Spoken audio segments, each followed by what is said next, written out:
Is it the mic is working? Yes, working fine. Good morning, afternoon, and evening, everyone. Welcome to the Game Week 12 early thoughts pod of the FPL Wire. I'm your host Zofa, and I'm joined by my co-hosts Late Riser and Prus.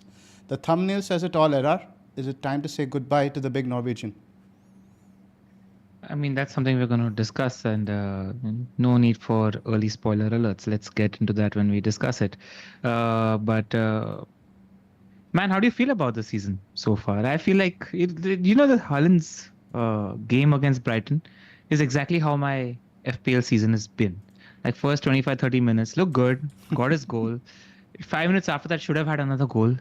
Decided to, not score. And then second half, City got battered. Haaland got battered. And how? And it's fine. You take 8 points, right? You take that 8 points. And in the 95th or 96th minute, he gets a 3-point yellow card, which is like 6 points for us because a lot of people that are captaining Salah, etc., don't own Haaland. So it's not like we've just lost 3 points. I think we've lost 6 points on a lot of our compatriots. So that is feel painful. And I hate the last 10-15 minutes of FPL this season, man. Arsenal have lost so many clean sheets in that period. Everton, when I play them, tend to lose so many clean sheets in that period. Salah tends to score in those last 10 minutes. I hate the last 10 minutes of FPL, but I'm hoping that karma does its thing. And by the time the season turns around, the last 10 game weeks are fruitful for me. Prus is flying, though. 189K. Going Just- good, bro. Just lucky, man. I mean, people make the switch from Haaland to Salah, right? And they pray that the guy matches him, because and then you make use of the funds saved, right? Like, you can't even dream of a scenario where the guy like outscores him by 20 points and you end up captaining him instead because you didn't have a choice to captain anyone else. It's blinding luck. Like, I mean, the last 2 weeks of like Haaland versus Salah has been completely very, very lucky. And I really like the fact that people have just assumed that that is the right way. And there are lots of ways, man. I mean, we've been talking about the season and how people have played. There've been times in this season where people who don't have Haaland have been called idiots, like early in the season. And now we're reaching a time where people see people having Haaland and going, you don't know what you're doing. So it's that kind of season. So I'm loving it, but I also genuinely know that if you're doing well, it takes 1 or 2 weeks. Like, I don't want to sort of bring down our friend Hibo, but the guy has gone from like 30K to like 700K in 2 weeks, just because he was on the bad end of massive variance. So you have to sort of know both ways. If you're doing well, then things can change very quickly, and if you're not, then you can also jump up very quickly. It's that kind of season. Yeah, I mean, like when people talk about the luck factor in this game, and like say that, Salah wasn't in the game. No, man. That counter on Salah could have had 2 goals to assist in that game. If I'm watching the game, if I said like he had the ceiling, he did really well. Kudos, Pras, by the way. You were sure that opportunity would open up. Despite Villa having a fair amount of control, the chances that they were given were like could have easily broken. Like Darwin, they could have had one more assist on the Darwin break and could have had another goal, something of that sort.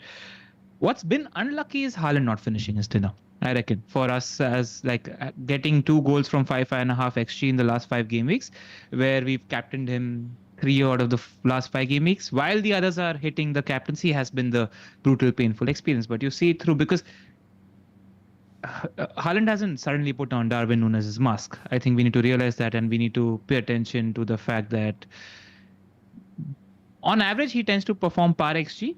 And he's massively underperforming XG. And while that reversed from the first part of the season, that will reverse again as well.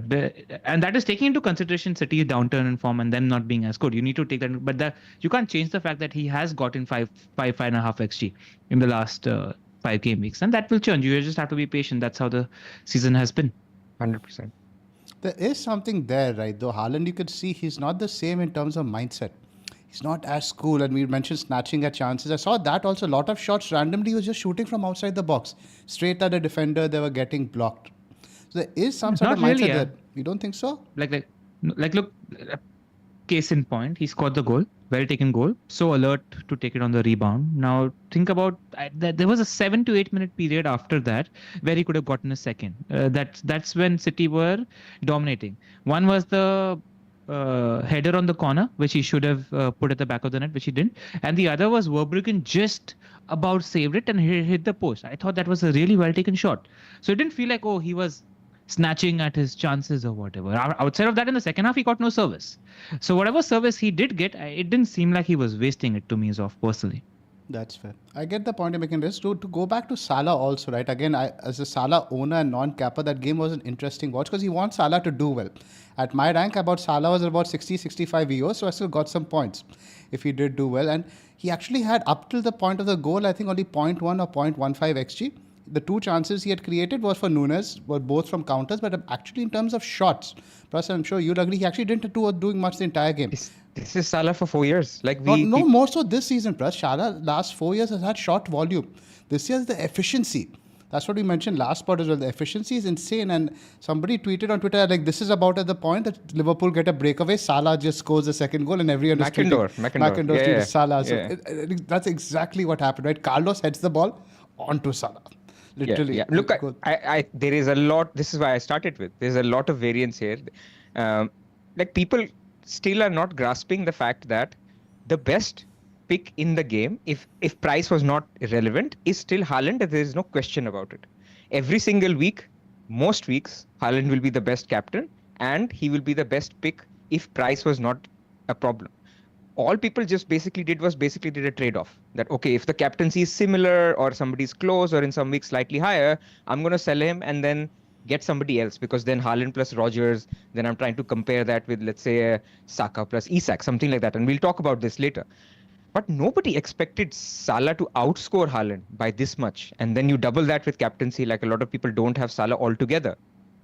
That's just ridiculous. Like it's not that different in terms of how their production is and how their expected points are in the future.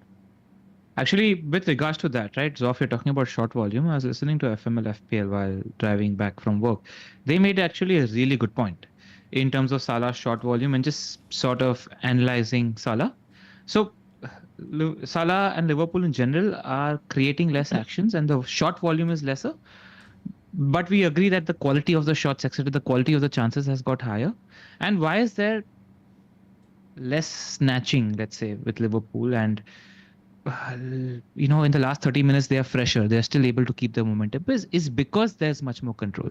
So by nature of there being much more control, the players are not as tired as they were under Klopp in the last 20-30 minutes, which is why there's no snatching. Like Salah's not done the crazy amount of gung-ho running, or the attackers haven't done the crazy amount of gung-ho running that they were doing under Klopp.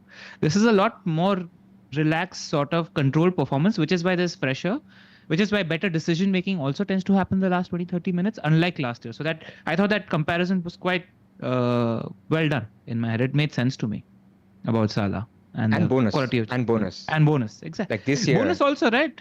Like there's a lot less big chances missed. So he's not and there's a lot less balls lost. So it's not like he's shooting off or etc. Like whatever is he's shooting, it's on target. So the BPS sort of adds on there as well. There's a lot less minus BPS action as well as the rule changes that have been in his favor. Agreed. Before we move on to the sponsor plugs, I mean, there's one thing we need to address. Pras, well done. Firstly, congratulations on that 5K win. Why don't you tell our listeners what you did? I think that's worth mentioning for sure. So this was my 4th year.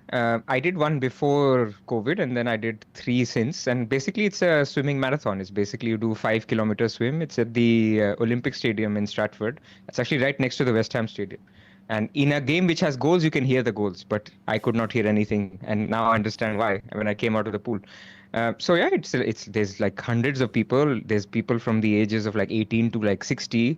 And you pick, like you can do 1K, 2K, 5K, even 10K. So I haven't got to the 10K yet. One time in the future.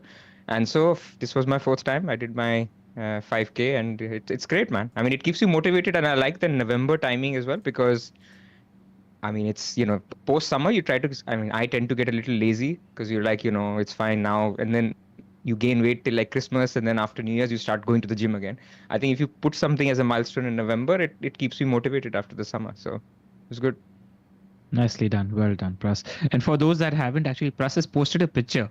Did you see that picture that he posted on Twitter, Zoff? No, I'm not. It's incredible. So So there's two pictures. One picture that Pras sent to us, and one picture that Pras posted on X. Now the picture that's posted on X is cropped out here. and What do and you want me to do? somebody- I mean, I'll and this become is- like the subject of several memes if I post a full body image of me just wearing a swimming costume. So I basically just posted what was relevant. No, but Pras, I commend your marketing nows, because somebody replied to that and asked Pras that where's the full picture, and Pras just replied, for more, subscribe to patreon.com/the FPL Wire. I was like, this is brilliant. Yes. I love that. If I could add RT that, yeah. I probably should. We probably should. I know. I definitely will. Yeah. Cheers. All right, let's get into the. sponsor To be clear, platform. it's not on the Patreon, right? Like, I don't want to set false Not yet. expectations. Not yet. You haven't deleted the image, so I need to do that. And a lot of people on Patreon are going to ask, but Zoff, I think Brocode, if it's going to go on the Discord, it needs to go from Pras. I think both of us don't do it. Of course, you guys are not sharing anything, please.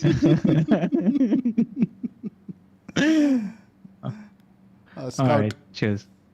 Scout As there's a lot of data on this podcast as always, and I keep saying it, guys. Like this, now is the time. The fixture crunch is coming. We're discussing the schedule as well.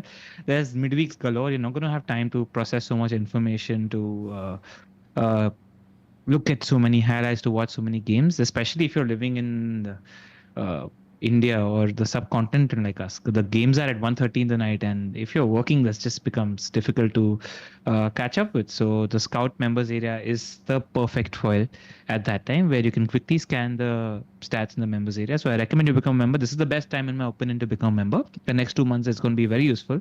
And if you are, click on the link in the description below, because it helps us out as well. Cool. Let's start up. First up, let's have a look at where we are. Plus, I think you had sent us some Lemnify data. I think it's a good way to start, right? Because I think these international breaks are always, especially the first part, good way to take stock of like how things have gone, how we expected them to go, and how we expect them to go going forward, right? Let's start with this. Yeah, I think it's a good start. Look, I think the data goes with what we are also seeing and what we're noticing. Like, we started this season. In fact, the big thesis of Wildcard 6 was load up on Man City, load up on Arsenal. Two best teams in the league. They both have disappointed massively since Wildcard 6. So there's a reason why Wildcard 6, a lot of people who did it didn't work out. And the reason is here. The two you see up top, the two biggest negatives this season, or weaknesses in their rating, has been Man City and Arsenal. Man City 0.2 is a lot. Now, Arsenal, you can still argue that, okay, fixtures, so many away fixtures, 3 red cards and all of that. Man City has none of that.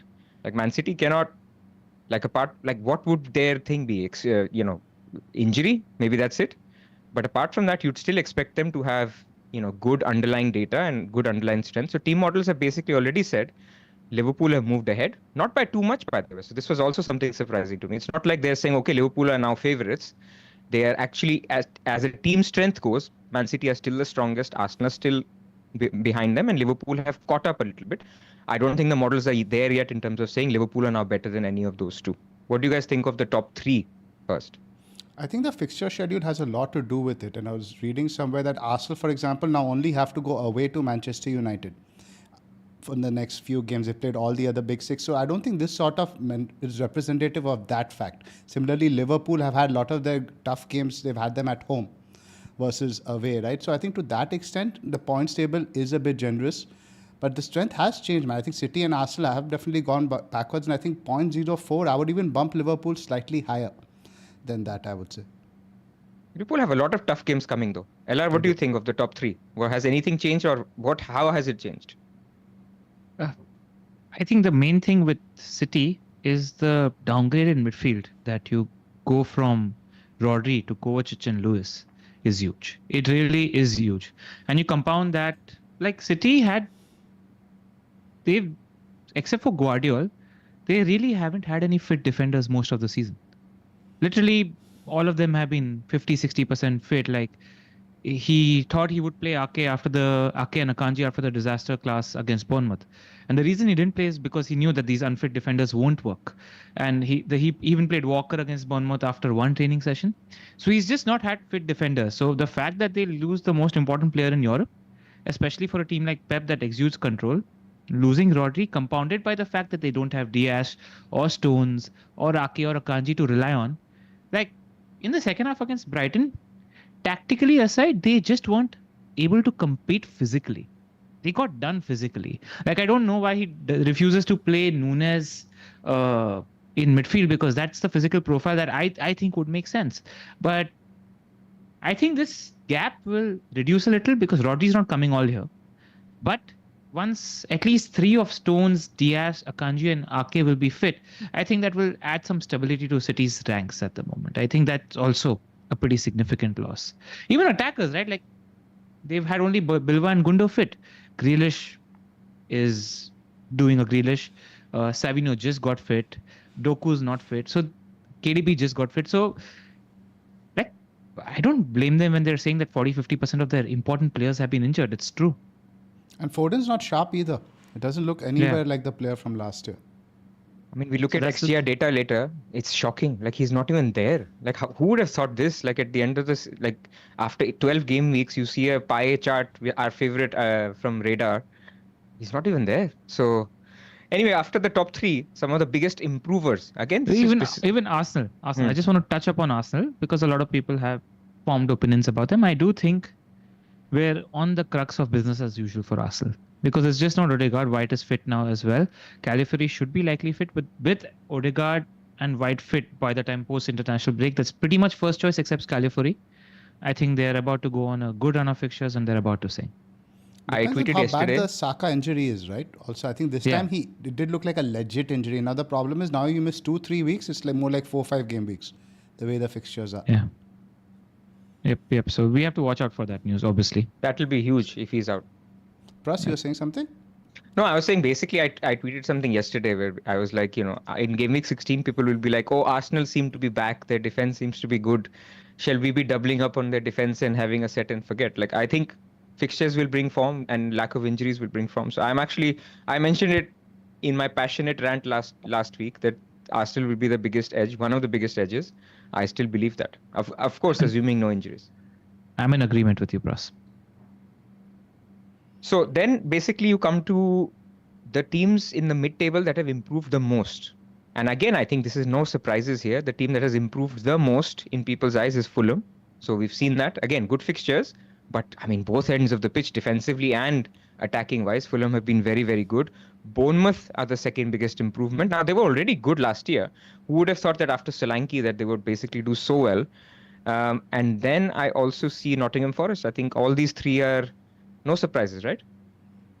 Yeah. Absolutely. I think one team we need to talk about that goes on a good run of fixtures now is Chelsea.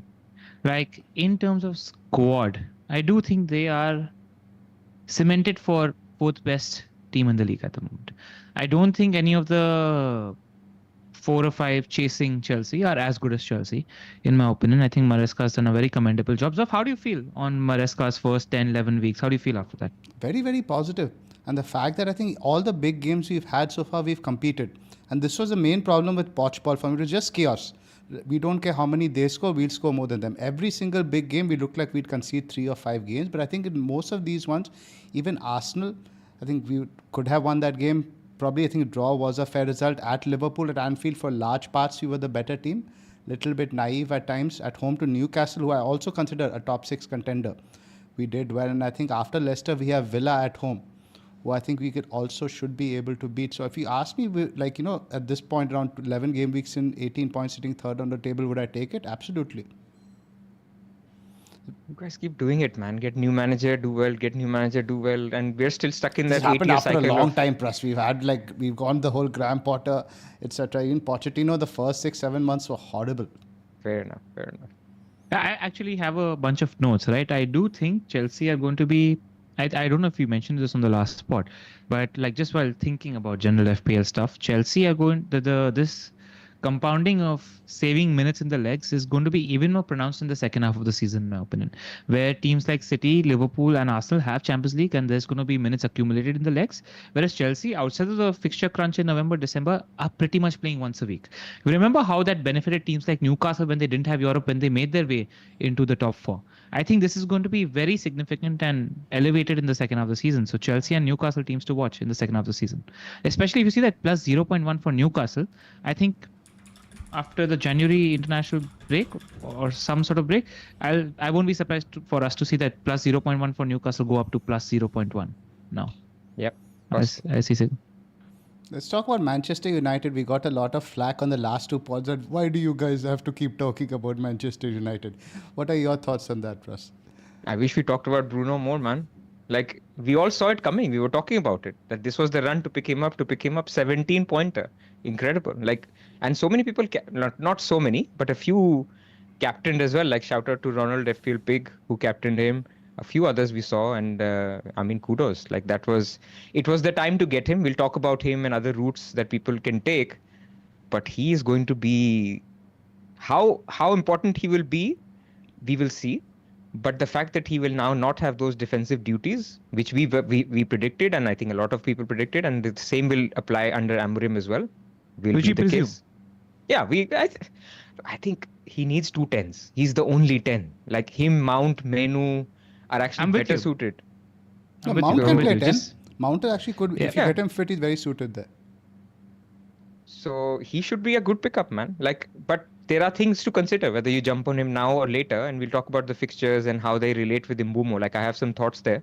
But as far as Man United go right now, unfortunately, still he's the only pick if you wanted to still go, because if you're going in the dark, if you watch 2 games, then of course more picks will emerge. But right now he's the only pick. Okay. I do want to mention though that we didn't dominate the game. We controlled the game, but we didn't dominate the game as much as we should. It was a 0.7 XG accumulation from United. Like, there was a decent amount of fortune involved with the Bruno haul, but I feel like he's just due this fortune, man. Like, if you remember the first 5 or 6 weeks and the amount of negative variance that Bruno owners have had, they fully deserve this, man. Because they've had games where 1 or 2 big chances have been presented and he's just not put it at the back of the net. So this was just due for Bruno owners, and fully deserved that haul. Just want to say that. Yeah. But why does it take a new manager for this to happen? I've seen it so many times, especially at my club, right? Shots will be going wide, players will be missing shot. New manager comes in, everything just goes magnetized into the back of the net. Is it a psychology thing? It's a mentality thing? What is it? No, it's having energy. Ten Hag didn't have Ugarte and Casemiro covering the yards for Bruno. Bruno ran like a madman under Ten Hag, and there was a lot of open space. So there is a difference between Mr. Rogers doing the basics right and playing 2 CDMs as CDMs, which leaves little time and space and control, which doesn't leave Bruno to be exhausted, which is why he's able to show a little more composure than him being ragged and running back and up the pitch. So I think that also helps a little with the finishing ability. And just to dampen it a little bit, like without going too much Man United, it was Leicester at home. This was the easiest of the 3 fixtures that we have. And there's a little bit of variance in play. Like, he has done a lot more XG, a lot more XA for a lot fewer points. So a little bit of balancing there as well. So yeah, and if you're talking about the chance missed, objectively speaking, the own goal was a easy chance missed by Bruno. Yeah. He squandered that chance, if you really think about it. 2 points though. He got the assist anyway, right? No, I'm saying, like, Zoff is talking about calmness and finishing ability. Yeah. He's not the best finisher, actually. Yeah. So. Which other team? Let's talk about the teams who have done worse. You see West Ham there. Well, West Ham is terrible. West Ham, Everton, Crystal Palace, Brentford. I mean, I'm actually more surprised about Brentford than anyone else in this list. Not surprised. We've seen their defensive numbers. I don't think they've been that bad. I thought they'd be pretty much where they are now, right? Defensive. I think it's all down to drop off in defense. Attack has been okay. Palace is the big one. Obviously, we were very big on them at the start of the season. West Ham, Lopetegui has been a huge disappointment. Dead man walking, I think.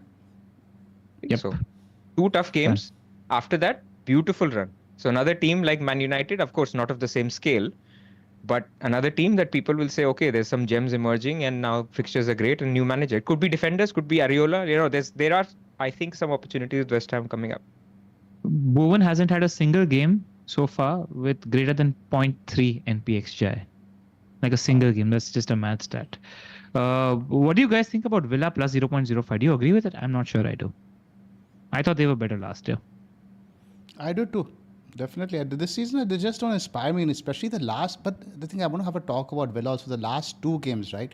From FPL wise, you look at how they've set up. We've spoken about Villa, big games, away to big teams. They set up defensively against Spurs till the Rogers substitution in the game. Sarr makes a stupid pass straight onto Solanke, goal. Here again, good shape, but the problem was from every corner kick, they look like conceding. That's bad coaching, you ask me. That's not down to bad players or whatever it is. Every single corner, it looks like Liverpool are going to be through on goal. And then what It's happens? hilarious trying to watch them defend corners. It's genuinely hilarious. Like big chance central.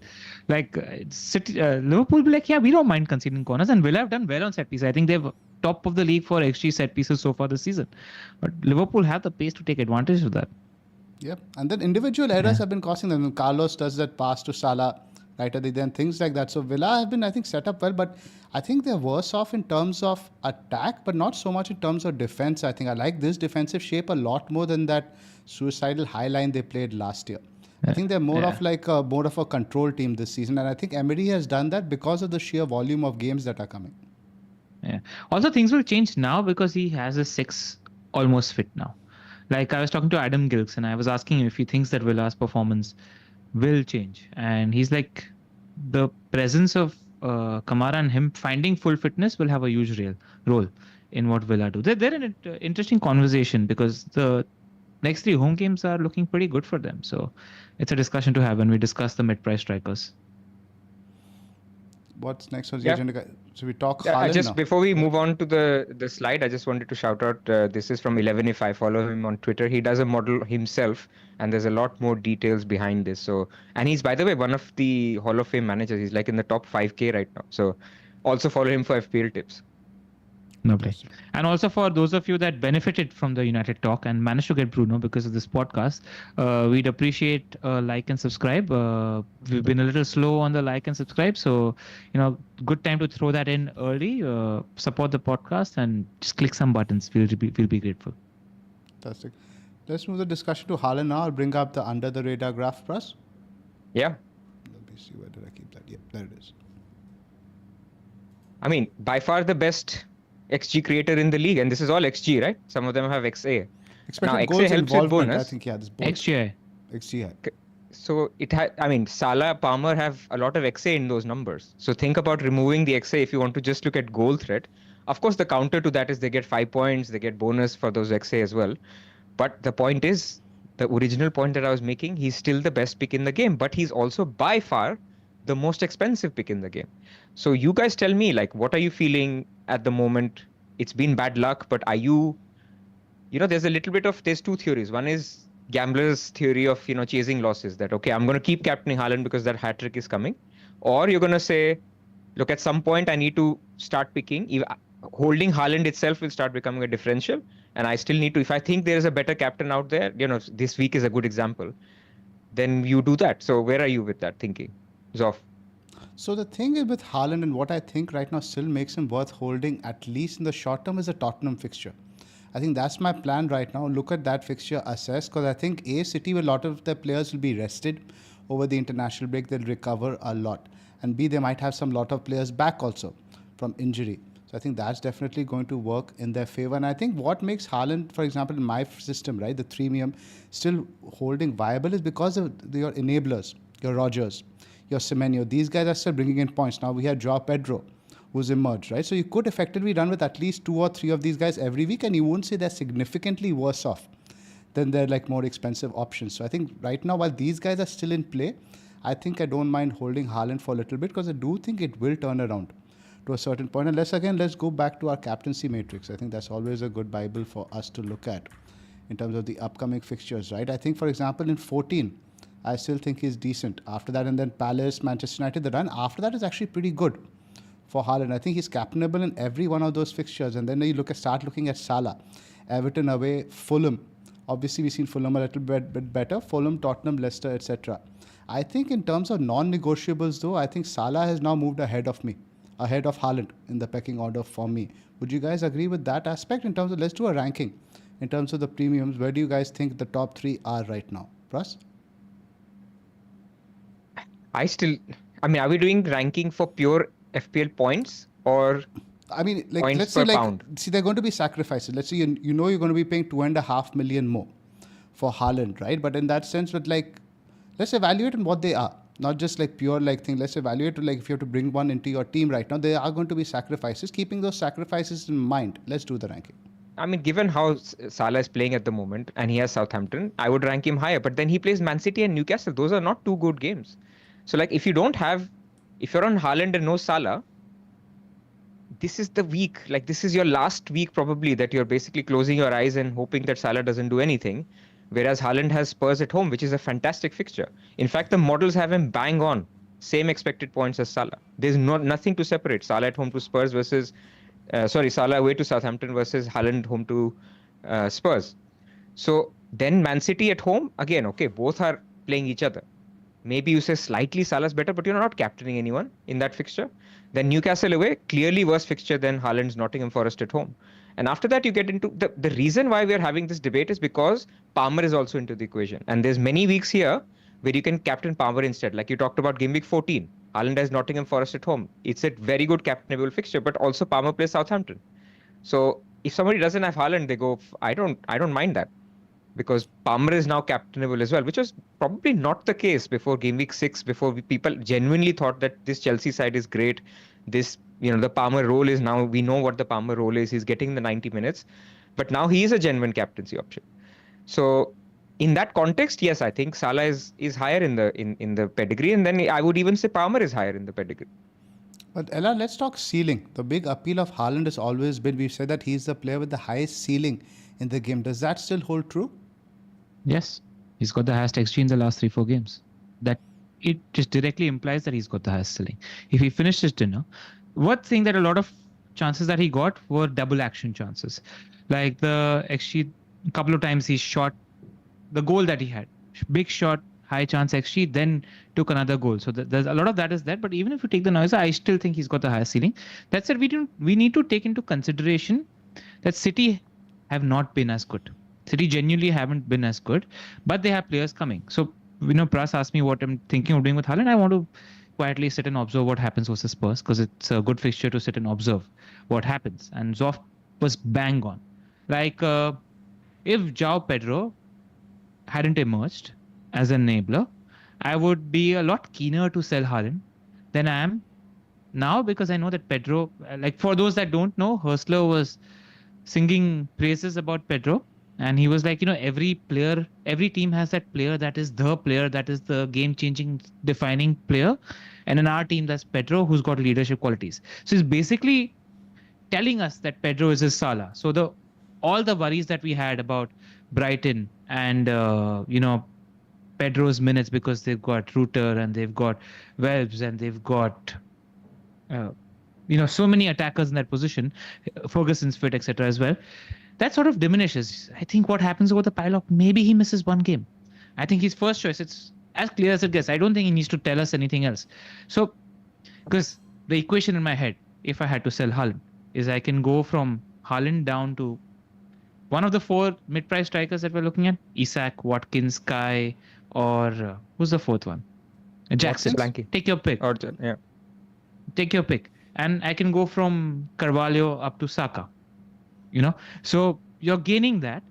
And then the equation in my head is Haaland versus Spurs at home plus Rodgers versus Palace at home, who Palace have 5 or 6 players injured, by the way, plus 4 points because that will be a hit for me, versus Saka, who plays Forest, top 5 defense in the league at the moment, and Jackson. Now, Jackson is great. He can cover. But compare Isak. Isak is home to West Ham. And Jackson is away to Leicester. I think it's a great game for Jackson too, right? So like whichever 7.5 to 8.5 million striker you want to look at. Now, I don't, like Zoff said, I don't think the gap between Pedro and that striker is great given the fixtures that Brighton have. And that enables us to maybe hold on because Pedro is a 7.5 million striker if you objectively look at it, if he's first choice and if the minutes are not in question. But what does Pedro have to do with it? Like even non-Haaland owners will have Pedro. Everyone will have Pedro. No, but like for us, the equation then becomes, let's say, Haaland plus Pedro or Saka plus. So it's it will be easier Haaland plus. So don't compare with Pedro. Compare with your third worst striker. Compare with, I don't know, Strand Larsen or Evan Nielsen or Pras. Good job, by the way. Thanks for the goal. of course, Yeah. I was so tempted just based on that tweet to get him, but that's a separate story. Yeah. So look, I think there's two sides of this. What should people do if they're on wildcard, and what should people do if they have Haaland and no Salah? Because you guys are different. I think you guys are very different, and very few teams are in your position where you're comparing Haaland with Saka and another striker. Most people are sitting there who have Haaland but no Salah. They have Palmer. And they have Palmer. So they have Haaland, Palmer, Saka, which is what I had 3 weeks ago. And I was thinking, actually, I've had 2 massive green arrows just because I got lucky with captaincy. I was sitting on Saka, Palmer, Haaland, who've all blanked in the last 2 weeks. Like, I would have been the same situation just due to captaincy. I've managed to, get lucky and avoid it. But these are the people I'm talking about, not the people who have Salah already. Right. So basically, you need to prioritize. I think the point you're making is, if you have to pick a premium, it's either Haaland or Salah in that structure. You have to usually pick and choose your poison. So those are the people who are basically now saying that, am I just going to hold avoid Salah altogether? Because the only route to get Salah now is to basically sell Haaland. And by doing so, I'll also get Isak or something. Does that make sense? So I think objectively, first to answer your question, what would I do if I was on wildcard? If I was on wildcard, I think I'd get Salah. The reason being, Southampton is just a better fixture. Like, Spurs are capable of putting a performance.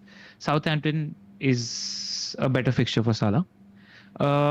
City is a better fixture for Salah than Liverpool is for Haaland, in my opinion, given what we've seen of City's defense and their credibility this season. Liverpool's, yeah. Yeah, and then you take a call in terms of where you want to go. Then you get 2 weeks to see how Haaland is. Has Kev integrated? Is he looking better? Is he supplying? Our City are, objectively speaking, Liverpool are a more functional attack than City are at the moment. Like, you just go with what you know at the moment. Yes, we know that City could get better, but at the moment Liverpool are better, which is why you just go with the known quantity. So I would say start with Salah if you're on wildcard. Would I shift? Man, that's a tough one. I don't know how to answer these questions. So many times on our Discord, etc. also we get asked these questions, this premium or this premium. And the premium is such a subjective call. Like, what my blanket answer is if Dragusin is still fit and Van de Ven is deemed unfit, when Ange is asked that question in the press conference on the Friday before the Saturday, don't sell Haaland. Take a chance because he wasn't good in the previous game. If Van de Ven is fit, shift if you want to. But I think the ceiling is... The Salah guys will say McCarthy is going to be in goal for Southampton, who like to play out of the back. And 2-week rest for Salah. All good. Press was asked this question. I think Haaland still has the higher ceiling than Mo Salah does. Fair enough. That's what we're here to give our opinion on. And so people are underestimating this Spurs fixture. I agree with you. This is a nice fixture. It's at home. Like, one of the things I kept talking about about Haaland in the last 4 games, which all of 4, ironically, they lost, but all 4 away games. Back to back to back to back. That's hard. Like, there's a reason why Brighton outran them in the second half. Same thing happened against Bournemouth. So they will hopefully now be well rested. They will have players back. And we don't know which Spurs turns up, right? And one thing is for sure, even if Man City are 2-0 up, Ange is not going to change the way he plays. So that is still a good fixture. Whether it's as good as Southampton, that's for people to decide. Yeah. Southampton away. I'm not going to sit on the fence. I think you buy Salah. I think today, if I was to pick a premium carte blanche, I would be picking Salah over Haaland. But would you spend the transfer shift this week? Yes. And then I would just make peace with it for the next 5 to 6 game weeks. Because ultimately, I think between that time, there's not going to be that much to split them. Because Salah just looks on it, man. On another level this season. And if you're saying that, I'm not going to sit here and criticize. I don't think that's wrong. I just think this is such a subjective, it's so close and the variance is so high with this decision that you have to go with your feelings and your vibes. And absolutely, the thing is, with this season, if you're going to be afraid of selling players who have potential, you're never going to make any transfers at all. Yeah. Ultimately, your guys who sell could potentially backfire, but ultimately just ignore that. Look at the potential of the guys you're buying. If you're going to not sell a player out of fear, then this season is going to be very difficult. Yep. And for people who are going there, let me tell you, it doesn't get easier, right? I mean, we know the way we play. Like, I'm finding it very difficult. Like, there's another way of, like, quality of life changes also. I'm finding it very difficult. Like when Man City play, I have to genuinely put my phone away, switch it off, and then sneak at the score quickly and see who has scored. I can't watch the game. Like I cannot watch it now. I don't miss it. I don't need to watch Man City. I don't follow them, and not all their games are on TV. But I can't. I just can't. It takes a lot. Maybe it gets easier the more people sell. But looking at a 100 EO player and he's got a captainable fixture, it's not an easy thing to do. So you have to almost separate your viewing and enjoyment experience for the benefit of expected points and gains, and that's not everyone's cup of tea. No, and I totally agree with you, Prasan. This was a big reason a couple of weeks ago I was comfortable doing the Saka to Salah move, even though I knew it could backfire. And ultimately, if I'm watching a game of football, not owning Saka doesn't make me feel uncomfortable in my stomach. Not owning Salah, just when he's so involved usually, right, just makes you feel that any game this guy is going to go off. Similarly with Palmer, similar with Haaland. So the rank may not benefit, but ultimately my experience of watching football is better when he's not getting booked in the 95th minute losing 6 points for his yellow card. Of course, apart from that. Yeah, but I actually stopped thinking about it because how we view the City and Liverpool defense this year. Maybe switching to Salah is fine as long as you can make peace with it. Just know that like whatever way you go with this decision, there's a plus 15, minus 15 possibility either way. 100%. The swing has been huge. You look at Haaland captaincy, what we're talking about 5 plus 2, 7, 14. Versus Salah, we're talking about what, 18 plus this week, 28, right? 46. Yeah. So that's a massive swing for such just one decision. Yep. Especially for people who have one or the other. Yep. Yeah, especially for But like you, Prasan, the advantage you've had, Pras, is that you've moved to Cunha. Cunha has actually outscored Haaland, so that's also made a big difference. This is the other side of it. Like, that has been incredible. Like, Cunha himself, and both times Cunha has played, actually this time Cunha played before Haaland. I was like, if he can, Cunha has already done it. Like, if Haaland scores now, it doesn't matter that much. Like, I don't have that much pressure. Correct. And this is another thing today, and this I was looking at my EO now during the game. Now I looked at Haaland is 120%. Now if I don't captain Haaland, what is the point owning him? I effectively just all I'm doing is minimizing the damage, right? Because ultimately instead of 120 EO, you have 20 EO against you. You're still not gaining if you own Haaland and don't captain. Yeah. In that sense. But you will also limit damage. So Absolutely. It works both ways. That was my, and LR knows how I play. Always like, maybe I should change my approach a little bit given my rank this season, but risk management is always at the back of my mind. Put yourself in a position to get lucky without getting so and so. But like, it's so swingy. It's still so tight, man. Like I've seen at least 7-8 scores on Twitter where people have gone from 2.5, 2.7 million to 800K. Single game week gains. Genuinely single game week gains. I mean, Ronald, right? He got 90 plus points. Yeah. He's massive gains. It's just swingy season, man. If you have a week where all your picks come through, and next week is potentially one of those picks because all the players in play have good fixtures. Genuinely, all the relevant FPL players have good fixtures, Spurs included. Everybody's got good fixtures. So another swingy week is ahead. Like you need to have 6 or 7 hits out of 8 attackers. Just needs to be the case. So one thing I wanted to make as a point as we're talking about Haaland is basically, I think eventually a lot of teams will come to this thinking that, look, I'll spread the funds and I'll do so. But one thing that I would give as a piece of advice if people are spreading their funds, for people who have made the decision to sell, is do not have 3 cheap strikers up front. Because the problem with that is right now we're looking at the captaincy matrix and we're saying, okay, game week 14, Haaland is home to Nottingham Forest. I will captain Palmer instead, which is Southampton at home. Game week 15, I will have, instead of Haaland at Crystal Palace, I'll captain Salah instead, who's Everton away. What happens if one of them is injured? So if you have 3 cheap strikers, to go from Palmer to sell him to get a Haaland, you will need minimum 3 moves, if not 4 moves. If instead you have a Watkins or an Isak there, you can basically do Palmer to Cheapo, Isak to Haaland. So you can basically get there in 2 moves. I'm assuming a little bit of funds in the bank as well. So this is why structurally I'm very hesitant. Like I could go Solanke down to Pedro and Rodgers up to Bruno right now, just because of that structure. And I also think Isak is as good as Bruno in the next few fixtures. I'm definitely leaning towards a more mid-priced striker as one of the options. Just as a tip for people, I would definitely recommend that. Yeah, because you will want Haaland back. And if you go Rodgers to Bruno, who becomes your cheapest attacker? Somebody like a Cunha, right? Or a Joao Pedro? Cunha, DCL, man, my favorite. DCL, yeah. But who's going to become Pedro now? Soon we know anyway. Who will become Pedro soon? All right, let's move into the mid-price striker conversation because a lot of people are shopping in that market at the moment, and I think there's 4 prime contenders. Actually, 5. Let's put Solanke in there as well. So Solanke, Kai, Watkins, Jackson, and who else? I don't remember. Who do you like in this bracket? And Isak, obviously Isak. I think Isak goes right to the top for me because the fixtures for Newcastle are really good. I think West Ham, Palace, Liverpool is at home. Helps Brentford, Leicester, Ipswich. Villa is also at home. Then it's the away games at Manchester United, Tottenham and Wolves. And they look like they're finally clicking now.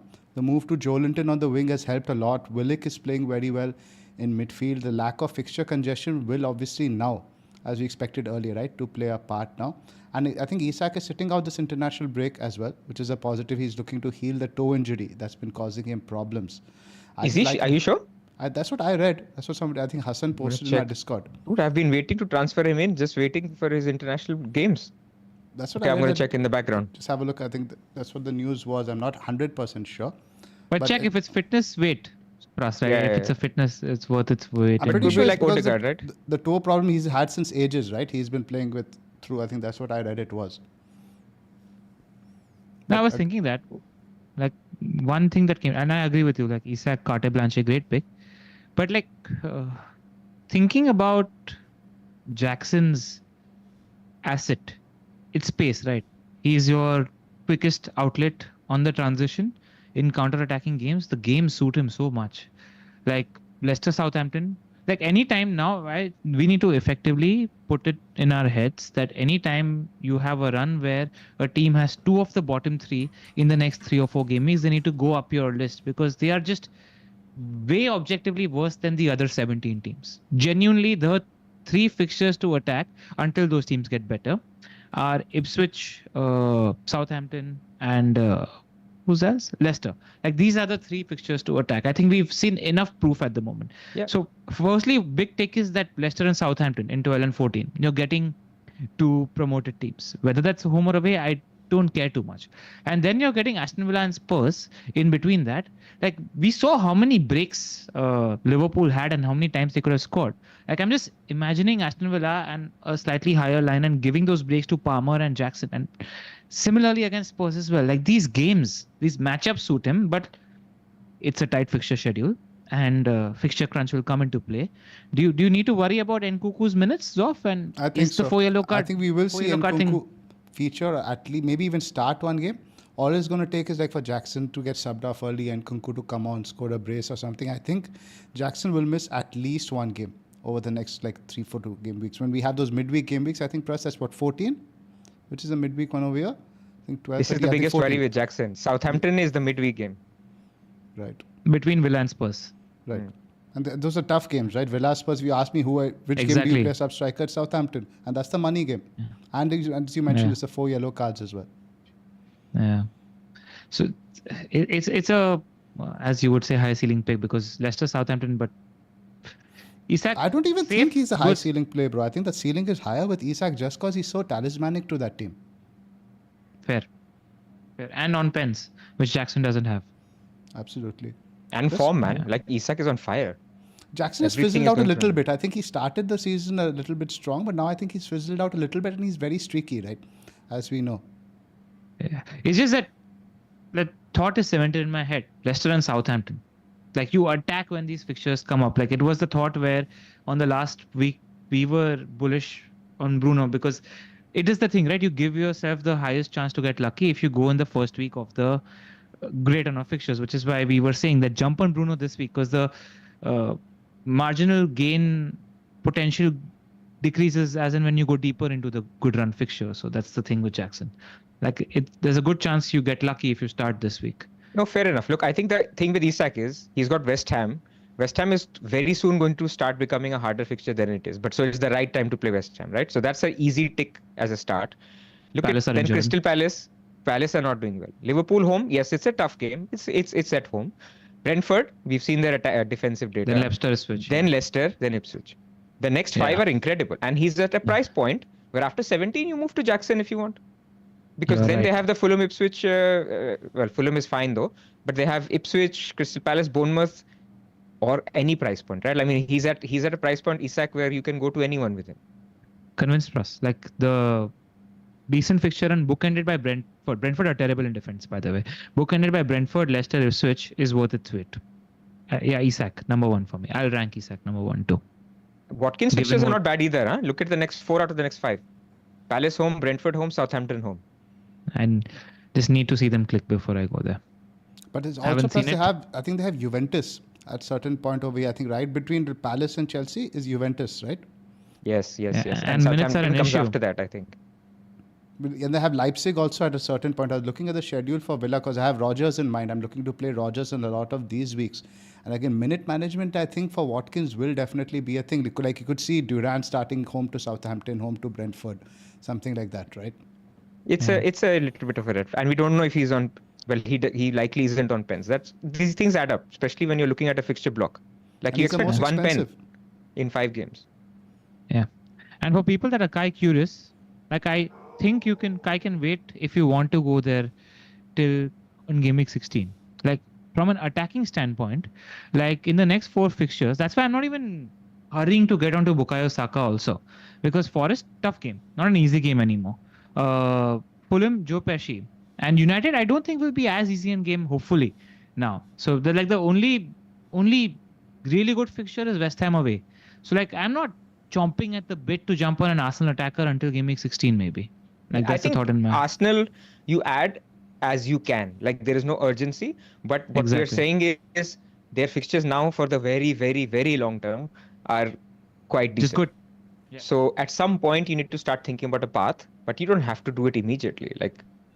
Just a thought, like loud thinking, like is there value in tripling up on Arsenal defense over going one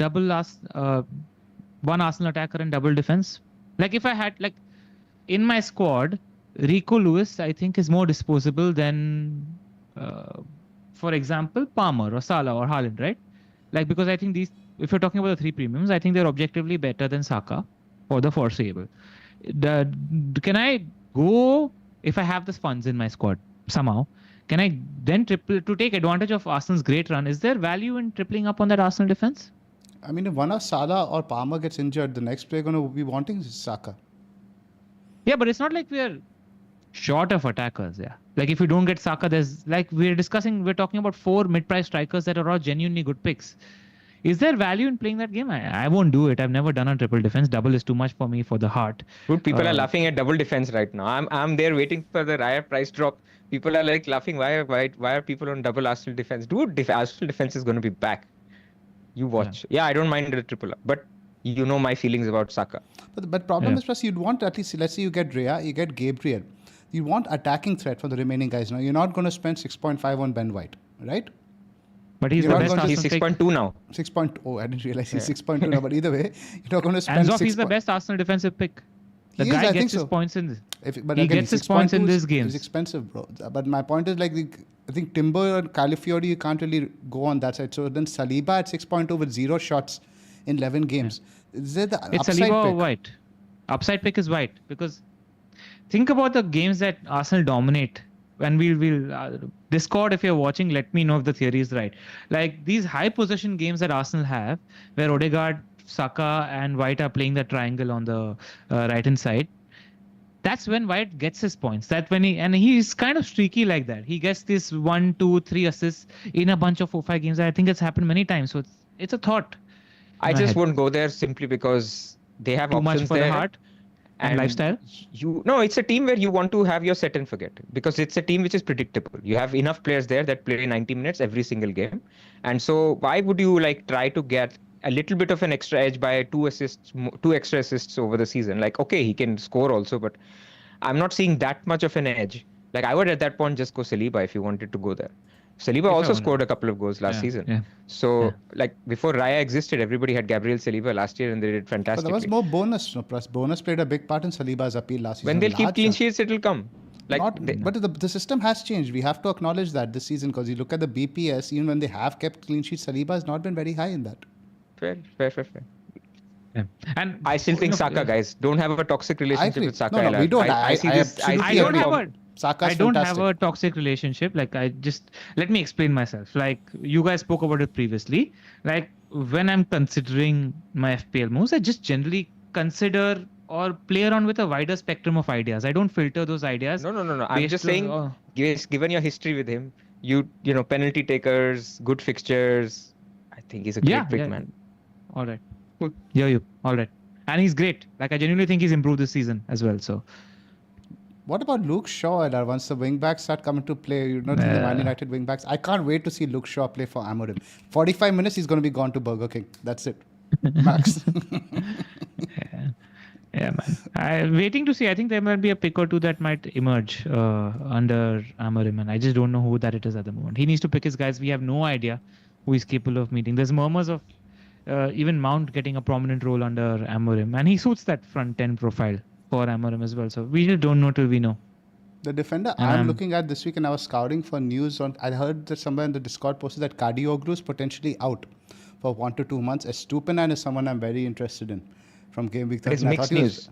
Some news are saying he's back It's for weird, Bournemouth. right? I haven't got clarity. Certain guys are saying he might even be back for Bournemouth. We'll probably know once you get closer to the date. But I thought even against Man City, he created 2 big chances and he was attacking. At 5.2, I think he is interesting. I mean, number one value for money pick right now, and just a good pick irrespective. I think like if somebody is selling Lewis and is in a hurry, Hall is waiting there. Genuinely think Newcastle have history of being one of the best defenses in the league. He's 4.3, he's attacking. They're playing a much more stronger setup when it comes to defense, and I think they've visibly improved in defense as well. So I like Hall as a pick. If I was going for a defender at the moment, I'd go for Hall. Let's talk about Lewis. I'm glad that you brought him up since we are taking stock now. Since game week 6 has been a bit of a train wreck completely in terms of like potential. Where are we on Lewis? For example, now City's fixtures also aren't that great for clean sheets in particular going forward. Tottenham, Liverpool, Forest, yes. Palace, yes. And Manchester United and Villa. If you ask me the next 6 games, even with their first choice defense, it's 2 clean sheets. You'd agree, Pras? Yeah, I think that's fair. It's given their struggles as well. But I don't mind keeping him, man. Like, bench him. Like, there's a lot of games, by the way, that there are early kickoffs in the next few weeks. So I'm not saying like, okay, there is enough attacking threat and there is like, maybe I'm talking as a Haaland seller, right? Like, money is not a problem. So like, instead of Greaves, I'll keep Rico Lewis. Like, I don't think it's a problem. And I'm also talking of a Haaland seller with a very high team value. Like, I could get Pedro Porro in addition to everyone who I have next week and for Greaves and still be okay. So money is not an issue. For me, you keep Rico Lewis if it's not an issue. On Wildcard, probably I won't go there. Yeah. I think if you can find a better, because I think there's a good chunk of teams that have a good enough fixtures now. And if you don't have other places to improve your team, I think Lewis can be improved on. Because I just don't think City are the same defensively. One pick, again, Zoff, if you're having 5.2 to spend on a defender, look at Konate. I think he's first choice now. I think we've seen enough. I can't shake off his injury record in my head. I just feel that Konate is just a walking, talking injury. It's a psychological thing. He was great against Villa too. He was genuinely good. Like, I think he's first choice now. We've seen enough. And like, okay, you had City and Newcastle in 13 and 14. So you maybe don't play him then. He's capable of cleaning in either game as well, because now Liverpool are that level. But after that, there's so many clean sheets there. Everton, Fulham, Spurs, Leicester, West Ham United, Nottingham Forest. There's a bunch of clean sheet games there for Liverpool. So I think Konate is a genuine shout at 5.0. I think he's first choice now. I think we are done with worrying whether somebody will usurp him or not now. No, I'm not worried about the first choice thing at all. I think you're absolutely clear on that. I think that will definitely be the case. But in terms of defense also, I'm just looking at the fixtures now for Liverpool. Southampton is all right. Then it's City, Newcastle, Everton is also away. Then it's No, Fulham, Everton, not decent. after City, Newcastle, it's fine. Like, the run for defense. He's playable. It's a great defense. I get it. Yeah. But then we have a lot of actually issues in defense, because even Mikolenko, I'm starting to worry about after, let's say, game week 12, like maybe 13, 14 and all that stuff. His run gets tough. And then we have Greaves, who we are carrying, and Lewis. I think at certain point in the next few weeks, at least I am going to have to make a defensive transfer. Yeah. I think taking care of Mikolenko would be a greater priority than taking care of Lewis in my head. If you're adjusting the transfer positions. But then the thing is, with Lewis, I can go to Estupinan. With Mikolenko, I can only go to Dunk. Or That's the Hall. difference. Or Hall. Look into Hall. Hall, the thing is, again, the home fixtures. Again, with Newcastle, I look to see always which games are there at home, because those are the games I look at clean sheet bankers. And what is West Ham at home, Liverpool at home, Leicester at home. So 2 out of those, you would say yes. 2 out of those 3 are good clean sheet fixtures, and so is Palace away. So I do get the point you're making. I actually think taking care of Mykolenko dovetails nicely with just knowing who the United wingback is going to be. Yes, given United will have tough fixtures then. Okay, so you use Mykolenko for Brentford, United, and Wolves, and then 15 onwards, Mykolenko has Liverpool, Arsenal, Chelsea, City. So that pick you don't find him useful. In 15, United has a run that's Forest home, then City away, then Bournemouth, Wolves, Newcastle, Liverpool, Southampton. So it's a good run. So I think by the time, so I think you sort of put that point down as the point to take care of the Mykolenko pick and get the United wingback of choice, because I think that will be a nice switch of moves at that point. Trent is also interesting now. I think there's mixed news about his injury return. They're saying that he's targeting the City game to be back, but even with the fixture congestion that they have in December, games against Real Madrid, etc., etc., it's interesting that Trent now is, I don't think he'll be as much of a factor in December. Do you agree, Alar? He's going to be a factor. He's always going to be a factor. We see how his injury is going to look. But like 16 is the week, man. When I'm you need to look at that. 15, not even 16. After that run for Liverpool, 15 onwards is really good. So if I can get Liverpool defender at that point, you have to think about Trent. You don't have to. Go ahead. You don't have to make a decision right now. So in fact, that's exactly. So when Mykolenko's good fixtures end, you will have a decision between spending up to a Liverpool defender or getting a value United defender wing back. You'll have options at that point. I sort of want to do, just as we wind up, and again, we will do a follow-up pod next Tuesday, and we will also be doing a Wildcard 12 pod later this week. I just want to get from you guys 3 players you are targeting in each position. May not even need to be 3, give me even top 2. I guess 3 might be too much. In each position, who is on your watch list? Plus, you first. So Isak in the forwards, Bruno in the midfield. In defense, I'm still going to... If I was to do it now, I'm boring, man. I would get Van Heck. I think Brighton's fixtures are too good after this week. And so from next week, I need a defender, and Brighton is top of the ticker. Or Colwill. I think both are decent enough given the fixtures. And in keepers, Raya. Those are my all 4 on my radar. Elar? Defense, if I didn't have double Arsenal defense, I would get a second Arsenal defender in place. Then I have Hall, Konate, and United wingback on my radar. Konate / Trent depending on budget. In midfield, Bruno. And just think there might be an edge in getting rid of Mbeumo in a couple of weeks. I genuinely think he's looked pretty wide and not involved. So that's on my radar in terms of what to do with Mbeumo. And up front, Isak and Joao Pedro. I'm pretty sure I'm going to do Jimenez to Pedro next week. After Wolves. Afterwards. That's what I minded. So I'm agreement with you in the forwards.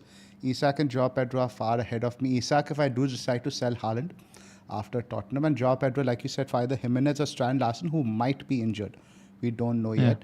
In midfield, like you said, Bruno is on my radar, but I think somebody else will emerge from Manchester United who's potentially cheaper.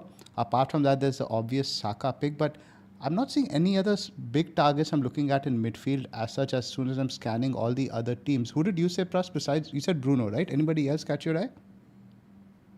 Not really. And actually, after you finish, I want to have a Bruno and Mbeumo chat because their fixtures actually dovetail. So why don't you finish your picks and then I just want to make that point. Cool. Midfield. I have a question while you're talking about midfield, because I just want to ask you this. At what point do we take Pedro Neto seriously off? I'd like to see a little bit more from him, because you know that Sancho obviously couldn't play because he was ineligible the last couple of games. Right? It started with the Manchester United one, then the Arsenal one. Neto just continued over there. I'd like to see a little bit more. Then he was playing Leicester and Aston Villa and Liverpool, right? On FIFA. I didn't understand that. Okay. But I don't know. I'm not there yet with Peto. I think, how much is Neto? 6.2, cheap, man. He's cheap. I don't know. I think you go for the more talismanic guys like your Semenyos, etc. from that midfield. I think 6.2 million. 6.2 million right now. Midfield is a bit difficult because, again, I'm trying to evaluate how good Rodgers will be in the upcoming run. Because I was impressed by Rodgers against Liverpool. That one chance he broke through, Rodgers is getting almost a big chance every game now. And he's missing 95% of them. I have nothing against Rodgers. I think he's a baller. He's a young But just player. the stat, He's a young player. It will take some time, and that's why he is the price he is, right? And ultimately, pound for pound, I think he's still one of the best picks in there. Like Palace, Brentford, Southampton, Forest, you'd be comfortable playing him, all of them, right? Yeah. So I'll tell you why I asked the Neto question, which I thought was quite interesting, is we're viewing Neto as only competition to Sancho. But in the Arsenal game, when they made a substitute, he was playing in Madueke's position. So he's capable of playing both. So will that versatility be useful for him as an FPL asset? Just put him on your watch list and monitor, because there could be a pick here. That's Dude, he's a pick now. Like I'm more bullish, and as we are always about Chelsea. I think he's first choice, and eventually I think Madueke, every game you watch, at least one or two moments he frustrates all the players around him. Everyone, you everyone can see in the stadium, players, coach, everything. You can see eventually that position basically is going to go to Neto, and you will have Sancho on the left, Neto on the right, Palmer in the middle, which is sexy as hell, and that's going to be the team. And yes, Neto's versatility. I am also stuck with the same. All of us. Neto's ability to play in different positions helps in this regard, and therefore, you remember Maresca originally said there's two people per position. He said on the left it was Sancho and Mudryk, and on the right it was Neto playing on the left has been actually a bonus. I think he's a pick later, but he's competing against the big five horsemen, which is basically Saka, Salah, Palmer, Bruno, Mbeumo. Those five are on penalties, play 90 minutes, and their fixtures are good. How do you compete with that? Haaland. Like if you're going Haaland, then you will have spot for that 6.5 million midfielder in midfield. If you don't have Haaland, then you go with the big horseman. Like that's the trade-off. That's all. Like he comes into equation for Haaland owners who have Salah, aka people like Zoff and me. So speaking of the big horseman, so right now there's a big pull for Bruno. In fact, I'm seeing in a lot of wildcard drafts Bruno instead of Mbeumo. You even mentioned that his fixtures are turning. So I wanted to make a couple of points on Mbeumo versus Bruno. So firstly, there's a pull that Bruno has two amazing fixtures. Have you seen Mbeumo's next two fixtures? Yes. Mbeumo is possibly the second best captain in Gameweek 13 when Salah plays Haaland. He is playing, who is he playing? Leicester at home. So for you to say that he should be sold before Everton and Leicester, I don't get it. Like if you're selling Mbeumo for Bruno, would you go? I would go for Mbeumo instead of Bruno. Go Bruno? No, I'd go Bruno. I've seen enough from open play from Brentford. So let me finish the thought. After these two games, which are good for both, the next three are difficult for both. So now you tell me which one is more difficult. And in fact, I would go as far as say you tell me who scores more points. Brentford play Aston Villa away. Reasonably difficult, but not too difficult. Newcastle at home, and remember Brentford are very good at home, and Newcastle are not so good away. And then Chelsea away, which is difficult, but it's Chelsea. Compared to Bruno, who plays Arsenal away, Nottingham Forest home, and Man City away. Who scores more points in those three games? It's very difficult to say, Pras. Under your new manager, you might be a totally different outfit. Might be more attacking. He might be... City is a different fixture now. City is a different fixture right now. Without in 5 weeks. I mean, if you guys are saying Bruno, that's fair enough. If that's your opinion, then I think... I just think we need to... No. I don't want to make the switch. But on wildcard, I'm saying I would take the chance on Bruno. Two things. Like, because Damsgaard has come into play. And Vissa's... let me see if we have that XGI chart here for Brentford. Can you move it? Can you move there? Which one you want to find? Is the same there right now, but in the last 3 or 4 weeks, the under the radar chart, in general, Mbeumo's playing quite wide, and he's not coming in as central as much as he used to. Plus the underlying numbers were good for Mbeumo earlier. The underlying numbers have plummeted a little. He's going to play up top in those 3 games, huh? The one I've talked about. They play 3 at the back. But he's they not play 5 at the back. Okay. That way. But he's not played up. You're right. 5 at the back in the tough fixtures. Yeah. That's worth mentioning. That's good because in the easy fixtures he's playing too wide. He's not involved enough for me. And as an Evan Nielsen and Brentford owner, I saw 90 minutes of the game. And Mbeumo was I've watched Mbeumo for 2 seasons. In fact, I went on above average and I told those guys because Adam was like, I don't want to own Mbeumo. He never does anything. I said, don't watch his games. Never watch his games. You don't need to watch it. He's not their same player. He will basically do the Salah type thing in obviously a smaller version. that he will get that 2 big chances, score 1, sometimes get a penalty, sometimes get a free kick assist, sometimes gets that 90th minute. Do you remember that thing he got? That's I Mbeumo. agree with you. I just think there's been a slight tactical shift where the half space role is getting fairly hugely occupied by Damsgaard now on Mbeumo's side, which is why he's not coming in that half space role as much as he did. He's still a great pick and he's Mbeumo. He'll do the Salah thing. But if on Wildcard, I just feel like Bruno, both of us agree, is likelier to be in the front three, like behind the striker, closer to goal. So we know Bruno's ability as a player. Like he might just be great in that bloody position. That's all. So if on Wildcard, I would take a chance. Mbeumo's Mbeumo, man. He's inevitable. He's one of those inevitable guys. So I understand everything. I would take the chance on Wildcard on Bruno though. So this is where I am struggling. So of course you can have both, right? I see teams with both. But I'm thinking 14, 15, 16, owning both Mbeumo and Bruno is just not ideal. Like you probably will have to bench one of them. And then you'll have to be thinking, which one should I bench? Because your 3 strikers, well, this is the thing. Then why are you, no, all I'm trying to say is this 5 horsemen that we're talking about, these 5 horsemen don't have the best, 2 of the 5 horsemen don't have the best fixtures 14 to 16. So for me in my team, I'm thinking maybe just hold on to Mbeumo for these 5 fixtures, the 2 good ones that are for both, the 3 hard ones that are for both, but Mbeumo's harder ones are easier than Bruno's harder ones. And then make the switch. Game week 16 onwards, Mbeumo becomes Bruno and then you enjoy life.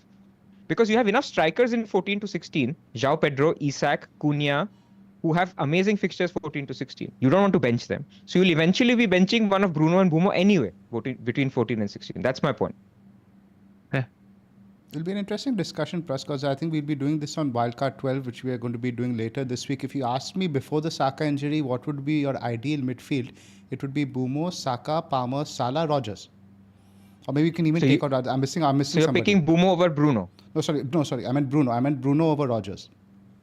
So you can go. So basically, getting 5 penalty takers then, right? You get Saka, Palmer, Salah, Mbeumo, and Bruno.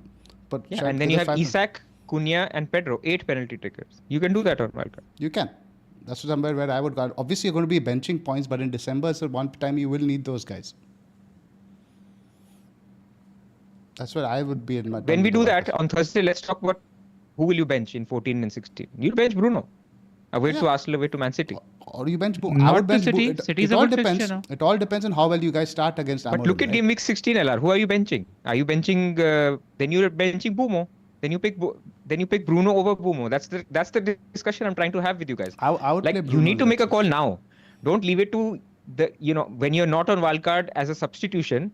Make that call now and then. Yes, you're right. I know what you're saying. Make a balanced call. Pick between Bruno and Mbeumo. Right. That's what I'm saying. Yeah, fair. That's an idea. You could potentially abandon somebody like Cunha and go for somebody cheaper and then bench them in some of the other fixtures. There are ways to play that, but I don't think we are very. We will discuss that on Thursday. Yeah. But it was on my mind. Like I can do right now. I can do Solanke to Isak. I can do Mbeumo to Bruno. Like the 2 most in-form, in-demand players can be in my team. Like straight away. But I'm thinking Mbeumo doesn't need to go. Like why does he need to go? There's nothing wrong with him. And Bruno, there's a little bit of FOMO. 2 weeks. And then he plays Arsenal at Man City. Okay, I get it. LR is saying Man City is not that hard. But Arsenal away is hard. Yeah. And with you, objectively, I don't have Bruno at the moment. I'm fine. I decided not to commit last week. So I will look at him after Arsenal and City. Like in my head, that will be the window for me. And you sell Mbeumo for him. That's the easy cash cow. Yeah. Cool. Guys, I just wanted to clarify that Isak has travelled, in fact, with Sweden. Somebody posted a picture on our Discord. So he has been called up for international duty. Not like we mentioned earlier in the pod. All right. Yeah, I'm going to wait on that. Let's just wrap up for today then. We'll be back with more, I think, next week. Not much more to discuss else today. I think we covered all the positions. Are you guys looking at any early moves? Nope. I'm looking to potentially save next week, then potentially do a double transfer. I've got Verbruggen also on my mind in terms of the goalkeeper switch for Flecken, because I think I'll maybe give Flecken Leicester. Then I'll make, because obviously I can't go Rhea. I'll never have that possibility with this 3 premium structure and an 8th attacker. So I think Verbruggen is a decent option. Cool, guys. Not for me. I'm looking to save 2 at the moment. My potential move, if I do it, is Haaland out to Jackson or Isak, and I can do Carvalho to Bruno or Saka then. But I'm feeling like I like Palace for Rodgers and I like Spurs for Haaland, and then decide what to do. You actually had a Who's your couple- bus captain at the moment? Bus captain Palmer. is Salah. Salah. Okay. With Palmer no is the early Ramsdale- kickoff man. with I no looked at Palmer, Ramsdale. but he's the early Yeah. kickoff. No After Ramsdale is international big. break. Yeah, Palmer's the same thing. After international break, first kickoff just feels too early, right? Yeah. Too much too early. So we had a couple of super chats. Let's just finish these up. Shaunak had a really good week, 98 points. Big rank jump from 2.6 to 880k. Happy There you to go go. without Haaland. Captain Salah had Bruno, Vissa, etc., etc. So he's asking about his wildcard next week. Which team should he target? We will let you know soon, Shaunak. We'll be doing a pod on that. I think we pretty much covered also most of the teams and players, I think, in today's pod as well. Yep. Then we also have a super chat from Daniel. -8, Haaland, Rodgers, BJ to Isak, Saka, Fernandes. Basically selling Haaland and spreading the cash around in one move rather than waiting a few weeks. That's another thing I wanted to ask, Prasna. Let's say you have only one transfer and you're selling Haaland. But what do you think about this -8? Not for me. I would not do Rodgers to Saka. But if you really wanted to do it, I'd just do Isak and BJ to Fernandes and Isak. I'd agree. I think the All of -4. Haaland, Rodgers, and BJ have good fixtures this week. Don't take the -8. BJ, you could, I think, still say. I think City, you can still not call it a good fixture. It has potential, but you can't call it a good fixture. Let's be honest. It's not a Did bad you fixture. see the second half? I did. But Brighton we could can't have have. scored- We can't say City might be back, they might be rested, and then also say it's a good fixture. Like, Yeah, but I just don't think it's worth losing 8 points where I don't see a massive difference. But you're getting For 2 game him to weeks of jump. Fernandes also, right? You're getting your Ipswich and Everton. Then otherwise you ignore Fernandes. This is the question I was asking. If you are selling Haaland this week, do you invest the cash immediately with a hit? Or do you look to, okay, I'll invest it over the next few weeks? I think it's okay to take a hit. If you're going to have something like 6-7 million sitting in the bank, you put it to work for you. probably. Because it actually needs more transfers to spread it around. I still have it. It's been 2 weeks since selling Haaland. I'm still carrying 1.8 million in the bank. This is when I went for the more expensive Wolves guy. I'll be upgrading Solanke. Still, I'll have 1.3 in the bank. So it's difficult to spread the money. Like, it takes time. This is why Wildcard is a big advantage this week. Yep. Cool. Let's wrap up, guys. All right, cheers, guys. Any last words? Nothing much. No, see you guys on Thursday, right? So Thursday Wildcard, we'll do a couple of drafts just to share our thoughts. Yep, let's do that. And I think the model, I think we've all learned this week, is to keep your phones away when we get drunk. What was that? Did I do something? No, somebody else did. We're talking about a certain Oh, referee. right. The referee. Yeah. Of course. And I don't Now think he was drunk context. off. I was like, what did I send to them? Yeah. The chat was asking us to comment on it, so I just wanted to drop it. It's I'm actually unfortunate. now more curious about Pras's weekend that went. No, dude. Because there was definitely some drinking involved then. So because he's worrying about what Yeah, he Pras said. had a whole guilty look on his face, so that's interesting. All right, cheers, Right, guys. Take see care. you. Bye. All right. Enjoy.